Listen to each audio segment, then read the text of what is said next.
నీతి నైతికత బతకాలి అంటే నలుగురు కావాలి. అదే సత్యము బతకాలంటే ఒంటరిగా వెళ్తుంది, గుర్తుపెట్టుకోండి.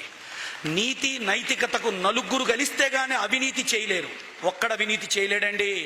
ఏ చరిత్ర అయినా తీసుకురండి, అవినీతి జరగాలి అంటే మినిమం ఇద్దరు, మ్యాక్సిమం నలుగురు ఉండాల. సత్యము గెలవాలంటే ఒక్కడు చాలు, సత్య హరిశ్చంద్రుడు అంటాడు, గుర్తుపెట్టుకోండి. కాబట్టి ఒక్కడే చేయగలడు సత్యమైన జీవితాన్ని. నేను మొదలుపెట్టి హౌసింగ్ బోర్డుకి వచ్చి అన్నం పెట్టడము. ఒక్కొక్కడు ఉంటాడు, మేము గాలి వదులుతాం కానీ గాలి పీల్చుకుంటాం కానండి వదలమండి అంటుంటాడు. పీల్చుకో పీల్చుకో పీల్చుకో, అయిపోయింది లోపల దమ్ము, లంగ్స్ 5 లీటర్ల తర్వాత ఇంకా పీల్చలేదు. ఎవరన్నా యోగా మాస్టర్ ఉంటే కూడా 6 లీటర్లు పీలుస్తాడు, లంగ్స్ కెపాసిటీ అంతే. మరి ఎందుకు ఆశ?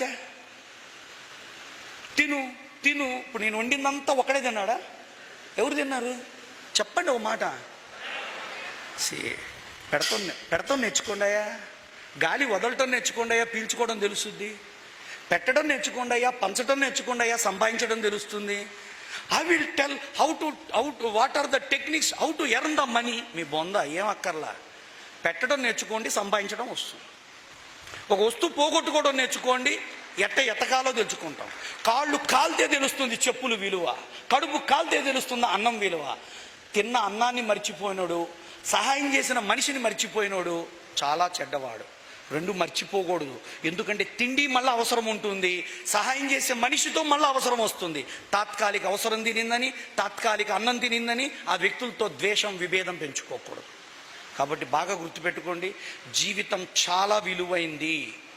ఎందుకు వచ్చారో ఈ శరీరంలోకి ఎవ్వడికి తెలియదు. చచ్చాక 4 జరుగుతాయి. మీరు సంపాదించిన సంపాదనంతా పరుల పాలు. ఎవరు చెప్పండి? XYZ, ఎన్టీ రామారావు, వైఎస్ఆర్, ఏఎన్ఆర్, ఎవడు తీసుకుపోవాలా ఆస్తులు, జైలలతో కూడా తీసుకోవాలా. చివరికి సత్య సాయిబాబా గారు కూడా తీసుకుపోవాలి. అందరూ పంచుకున్నారు చుట్టూతా. Correct or not? కాబట్టి సంపాదించిన సంపద పరుల పాలు. చెప్పాలా? సంపాదించిన సంపద. ఈ శరీరము అగ్గిపాలు. ఏం పాలండి? జై గురుదేవ్. మూడోది చాలా సులభం, మిగిలిన 4 అస్థిలు తీసుకుపోయి మళ్ళీ ఫ్లైట్లో వెళ్ళి కలిపి వస్తాడు, గంగపాలు. మిగిలిన అస్థికలు గంగపాలు.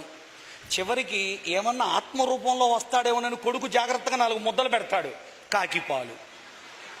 నీ పాలు ఏముంటాయిరా? ఏముండవు. ఈ శరీరము అగ్గిపాలు, సంపాదన పరుల పాలు, అస్థికలు గంగపాలు. నీకు పెట్టిన 4 ముద్దలో 3 ముద్దల పిండము కాకిపాలు. మరి నీ పాలు ఏమొస్తాయి? కర్మఫలాలు. ఇవాళ మేము అన్నం పెట్టుకున్నామా? మాకు నిద్ర వారం రోజులు ఏ మత్తు మందు లేకుండా వస్తుంది, తెలుసా మీకు? తృప్తిగా వెళ్తున్నాం, ఆనందంగా వెళ్తున్నాం. ఈ 3 రోజులు పడ్డ అలసటంతా తీరిపోయి వెళ్తున్నాం. ఇన్ని ఆత్మలను, ఇన్ని ఆకళ్లను సమతృప్తిపరచగలిగిన యోగ్యత, అర్హత, అనుకూలత, అదృష్టం నాకు, నా సంస్థకి దొరికింది ఇక్కడ.